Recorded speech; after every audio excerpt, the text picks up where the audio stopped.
using white paper, and you're going to go over the whole page with charcoal.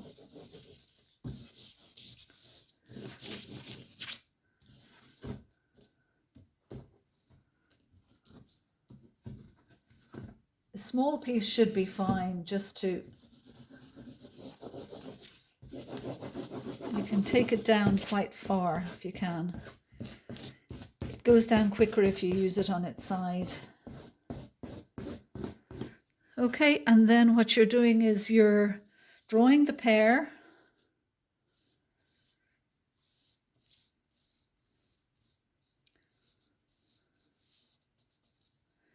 And putting in the shadow, maybe even darker than it is, if you can. You're trying to make it look as three-dimensional, or else you're just going for the shapes. It's up to you to decide what you're trying to do. I shouldn't be telling you what you're trying to do. A bit more shadow there. And then what you do is you can use the putty rubber to go in and pull out the lights. So you're rubbing into it.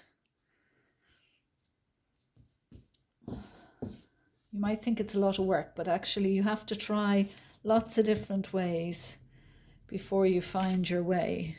What's going to be your own individual voice.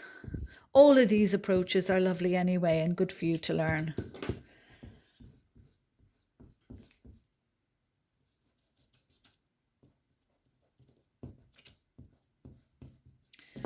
So you can go back in with more charcoal if you like. Make it more formal, to make a bit more of the stalk. And maybe make a bit more of the shadowed side of the fruit. There's a bit of reflected light along there, which you could do, pull it out like that, or you could go in with white and pull it out with. Excuse me.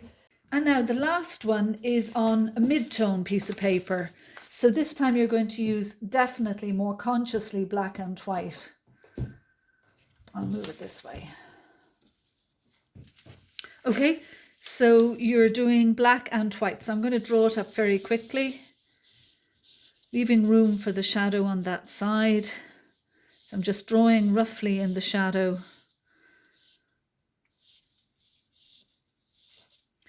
And then again, I'm using the charcoal on its side. Ooh. Put in the shadow and describe the form. It's not a very dark shadow, but I'll go into it with my finger in a minute. To smooth it off a little bit. Okay, and then I'm going into the form and pulling it out a little bit more. And again, I'm looking for the shadow. The light is on this side coming in. So this area is in shadow, and you've got the bit where the apple was hanging from the tree. And this area here is in shadow. And then you've got a lovely dark shadow. The stem is in quite a dark shadow. So you see it's quite convincingly three-dimensional.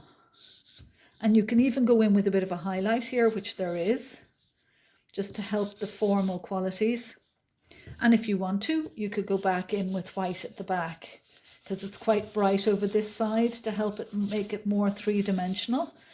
So using the black and white, just as we're coming to an end for the moment with black and white, can be interesting to see how far you can take it.